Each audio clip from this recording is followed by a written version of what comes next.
Hey guys, how you doing? Welcome to another edition of In the Zone Playoff Edition. We're into round two, the semifinals, and game one has already been played. So we're going to recap on what happened in the week and also what happened in the consolation round. As you guys can see, I am back home. I am back into my man cave, my Islander man cave. After 3 months of being in Victoria in a hotel room, it's nice to be back with my podcasting stuff and all that. So we're going to get into it and talk a little bit about what happened during the week. So let's do that now. Okay, first off, we're going to go to the exciting game and one that might even be a possible, it would be such a minor upset because the Brewers are definitely a solid team. But the game to watch this week was definitely between the Brewing Up Some Suds and the East Coast Brewers, as they were much closer than the other series is. Neither Dono nor Ryan really had the best of weeks. So the goaltending is really weak for week one. The points are way down. This is not typical of either team. So anything could happen in game two here. Yeah, it looks to be exciting. It's going to be interesting to see who's going to get to face the Harrison Lakers. So as you can see, Dono is good in the plus minus, but he's only a little bit over in assists, and he had a few more goals than the Bruins. And penalty minutes is really low for the Bruins this week, even though they won the category at 26. And that point total is way down, as well as both goaltender totals for both of them. So anyway, it's an exciting series. Could go either way in game two, and very likely could go to a game three. So we didn't have any game threes in the first round, so it'd be nice to see something go to a game three here. As for as for the other series between the Islanders and the Harrison Lakers, it's a complete blowout. Lakers just blew the Islanders right out of the water, 7-0. Dominated all the categories, took them all, and yeah, so it's it's not looking good for the Islanders. Mind you, I knew on October 19th that I couldn't win this.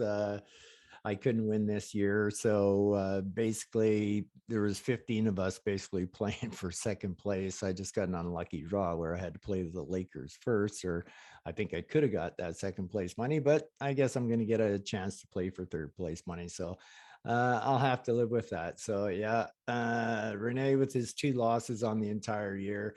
Nobody's going to touch him. We could have given him the cup in October, and and just the rest of us 15 play for second place. Uh, but Lakers well on the way to the fourth cup. They're getting a fourth cup this year. That's happening. There's no doubt about it. So anyway, who will it be? Who will get the honor of picking up the second place cash? Will it be the Bruins or will it be the East Coast Brewers? That'll be remain to be seen. So that'll be the excitement for the rest of the semifinals. And yeah, I wouldn't even expect too much excitement in the final either. It'll probably be a blowout as well. So anyway, that's what we got for the semifinals. Let's go down, take a look at picks 9 through 12. And of course, just to show you what an evil bitch uh, fantasy hockey can be. Uh, or you're either the most luckiest person in the world, or fantasy is just deadly on people. You take a look at the Colwood Rangers. They lost to the Islanders last week. The Islanders had a 70-point night, and the Rangers just couldn't compete, even though they did 55 points. Well, this week the Rangers go out and put up 67 points while they're playing for a ninth draft pick, and they would have in and then talking about the good luck of it all, like if the Rangers beat the Islanders, the Rangers beat the Lakers in game one in the semifinals quite handily, actually, even well, not handily, but enough of a lead in a lot of categories to possibly put it away and win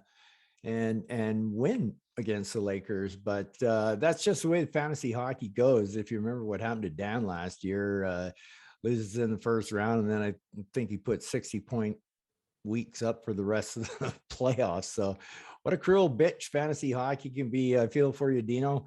Yeah, that's tough, man. That's tough. And in the other game, in the 9-12 picks, is Flying Colors and Macaulay Mustangs. Mustangs pulled out a 4-2 victory in that one.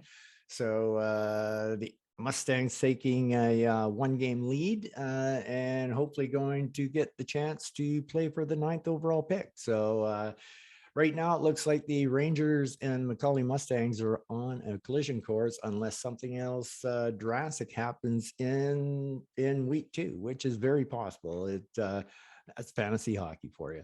So now I think we're going to go over and take a look at the consolation round.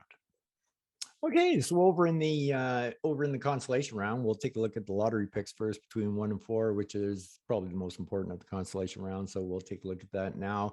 And Dan's plan is coming into full fruition as he's easily went into a 3-0 with a 5-2 victory, another 5-2 victory, and now this week a 5-1 victory. So Dan's well on his way at 3-0. However, Blake is keeping pace at 5-2 with a 5-2 victory over the Outlaws. So basically, I've got a feeling that the week 5 of the playoffs, not this week, but next week, is going to be the big ones when the Gators and the Highlanders show down. It's kind of looking like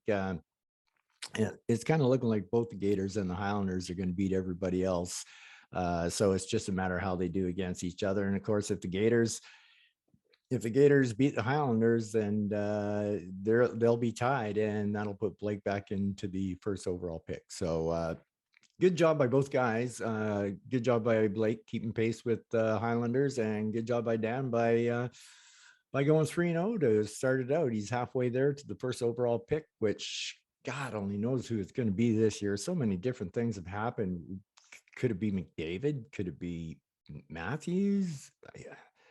I thought at once upon a time it might be Vasilevsky, but I don't even know if that's a possibility either. So yeah, I'm not really sure. So be interesting to see. Anyway, down in the 5 to 8, things have really taken shape, and there was a move in the standings as the Sealand Hockey Club with no, they had more than a 3-1 victory there. They had a 5-1 victory. It doesn't really matter if the score, it just shows the win. So that's the most important thing.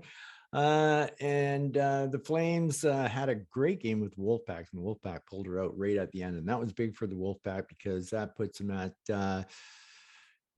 3-0 right now, and they've got to be aware of Sealand Hockey Club though, because they cannot tie with anybody, and they will lose any tiebreaker. So they have to win outright. So another 3-0 by Bo would probably be what the doctor ordered. So anyway, Sealand and Flames of Fleury flip-flop spots there, and it's quite ironic. So basically the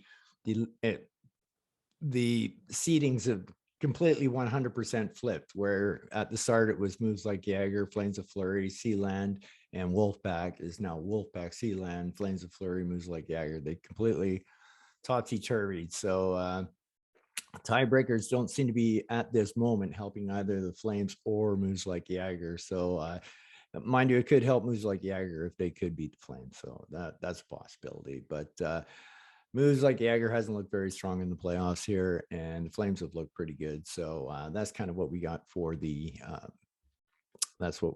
consolation round. So that's looking pretty good too as well. Let's take a look at the draft pick and see if anything happened in the draft area. Let's see here. Okay. What happened here was basically Macaulay Mustangs and Flying Colors flip-flops. Or no, that was all the same. No, it was Sealand and the Flames that flip-flop spots here. So that kind of makes a bit of a difference to the Highlanders. The Highlanders were kind of hoping to get these picks from the Flames over by the 5th spot, but that's starting to look like it's not going to happen right now. So it's good for Sealand moving up. They have all their picks, so good on them. And I thought there was one other. Oh, I guess the Bruins came down from second here. These are the two losing teams, and these are the two winning teams in the semifinals right now. So we'll see how that all shakes out. And yeah, that's pretty much what we got for this week. So, we got 3 more weeks to go. I'm going to go out on a limb here and say Harrison Lakers win the cup. I'm going to go out on a limb and say Dan wins first overall pick. And I don't know. I'm gonna say I'm gonna win third place money, so why not? You gotta believe in yourself. I don't care if I play Don or Ryan. I want third place money, so it's as high as I've ever gotten before. So but I wouldn't mind matching it. So yeah, so there's that. So anyway, guys, that was the week 1 of the semifinals and halfway through the consolation now. So that's what we got for you for this week. So you guys take care out there and peace out. It's good to be home.